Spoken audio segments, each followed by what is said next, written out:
Hey, what's going on, guys? Brandon, you're watching Unwind. I have a pretty cool find to share with you guys today.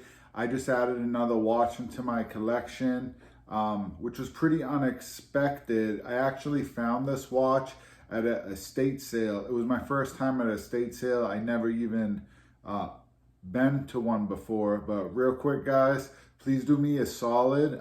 Hit the subscribe button. Hit the bell icon, thumbs up on the video if you guys like it.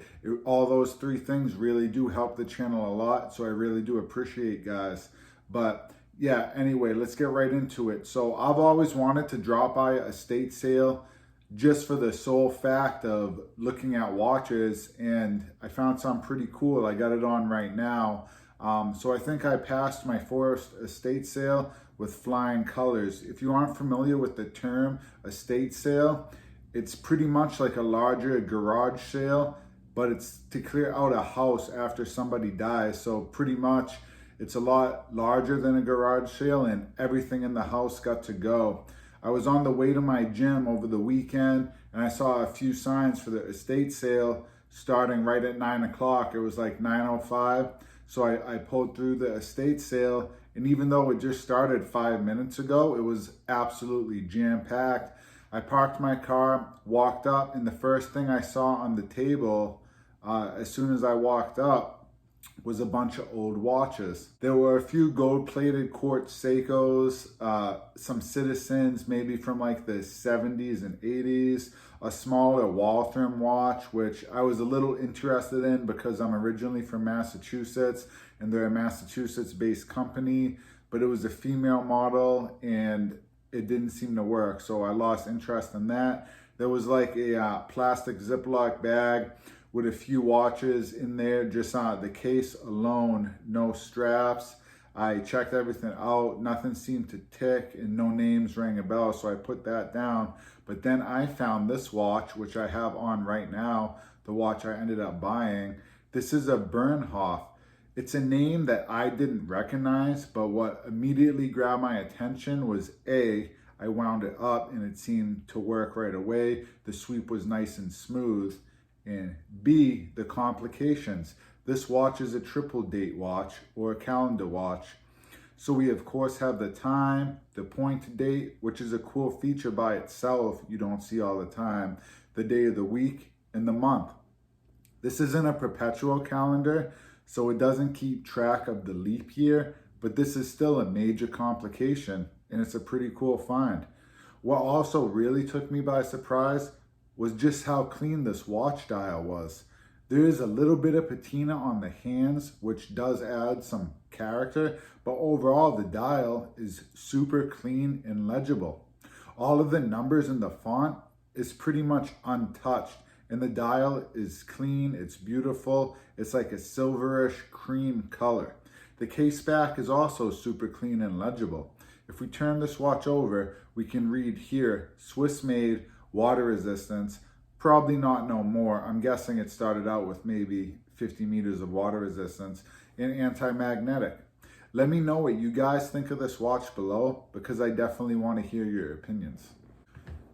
But the case back didn't look like that when I was at the yard sale. I turned this watch over and there was a sticker labeled $5. $5 for a vintage calendar? I had to jump on this. At first, I thought this watch was an automatic, but it's actually a 17 jewel manual wind movement. There are two buttons on the side of the watch. The one on top advances the month, and the bottom one advances the date. The date will, of course, switch over also if the hands bypass 12 p.m. There is not a button, though, to set the day of the week, however. That will only change if you bypass 12 p.m. You got to cycle all the way through to keep switching the day. But overall, this watch is pretty easy to set. I've had this watch running for a few days now, and it seems to pretty much be keeping time perfectly. When I got home, I wanted to do some research on what I just bought for $5. So I typed in the brand name into Google, and I really couldn't find much. But I did find this same watch with no bracelet or strap on an auction site, and it was in pretty rough shape. This is the only one I could find. Compared to that one that I picked up, the one online, it had more rust on the case. The edges were not as sharp anymore. More patina was on the dial. The crystal was cracked and it wasn't as visible throughout. The hands were completely rusted. You couldn't even tell the second hand was red like on mine, and some of the numbers were faded out.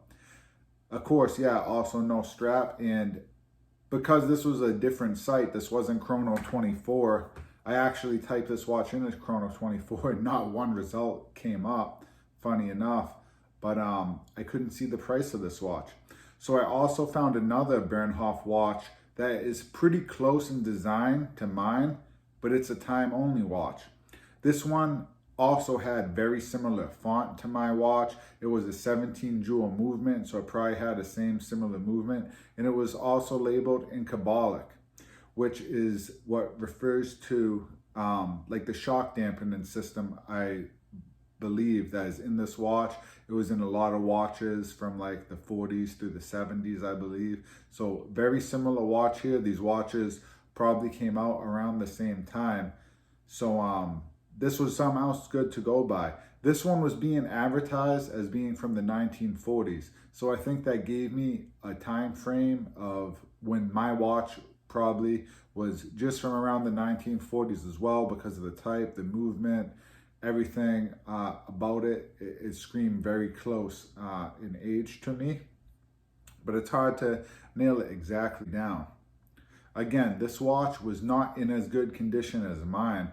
This watch was also listed as being for sale for $1,495. And it claimed to have an appraised value of $6,000. So that kind of gives me figures on my watch, but not really. This is kind of a one-off. It's a different model. I would think the complications would cost more, but I don't know if that's a real appraisal value. And even if it is, if no one knows about the brand, are you really going to be getting that kind of money? But nevertheless, the value, isn't super important to me. But this brand seems to be a brand that's lost to history. This brand was most likely taken out and forgotten about shortly after the quartz crisis, like so many other brands. A watch truly lost to time. If any of you viewers know anything about this watch or the movement inside, please let me know in the comments, because I'm really curious. At the end of the day, I'll guarantee you one thing. This watch is probably worth a lot more than $5. I definitely think I got my money's worth. Again, this watch is approximately 80 years old. It's a Swiss movement, manual wind annual calendar, and it's in super clean condition. And it seems to be in working order. I have had this watch running for a few days, and it seems to be keeping pretty perfect time. I will try to get this watch serviced if it doesn't cost so much, just because I don't want the gears running real heavily. If there's no lubrication, it's probably all dried up, but all the mechanisms seem to be working. The day, the date, the month wheels, they're all turning over. This is definitely the smallest watch in my collection right now, measuring at only 32 millimeters. But honestly, I don't think it looks too small on me, because it's a totally different look when you have on a vintage watch compared to a modern watch. And it's extremely comfortable. The bracelet is kind of funny. It's like this stretchy, extendable metal bracelet, which I believe is original looking at it. It's in good shape as well, which is kind of cool because it's original, but I'm not the biggest fan of it. I would like to put this watch on a nice rubber strap, possibly like a burnt orange color. I haven't purchased any leather straps yet, so if you guys have any advice on where to get good leather straps that don't break the bank, please let me know in the comments. And let me know what color you think would look good on this watch as well. Again, I only paid $5 for this watch, so I really don't feel like putting it on like a $300 leather strap because it would only fit this watch. But I do want to get some that looks and feels nice. Overall, I just think this watch is pretty cool. It's definitely opened my eyes up to vintage watches. This is an area that I've always wanted to get into, but it's a whole different category of watch collection. There's a lot to navigate, and that's why I haven't jumped in yet. But for $5, I couldn't say no. It has also opened my eyes up to wearing smaller sizes. Not every watch in your collection has to be 46, 40, or even 36 millimeters. This is 32, and I think it looks pretty good. And like I said, because it's a vintage watch, it gives off a way different look and feel than a modern watch. I probably wouldn't be wearing a modern watch that was 32 millimeters, but this watch looks right at home. This watch also checked off 3 things that I didn't have in my collection yet. 1, it's a manual wind watch. That's something I didn't have yet. It's a vintage watch, like I just said, and it's a calendar complication. So I'm pretty happy with my pickup. Thanks for watching this one, guys. Again, please hit that subscribe button, leave a comment on the video, leave me a thumbs up, and hit the bell icon. It really does help out a lot, guys. I really appreciate it. And also, let me know if you guys have found any really cool watches at estate sales or yard sales. Let me know what you guys have been able to pick up, flea markets, whatever. Thanks a lot, guys. I'll catch you in the next one.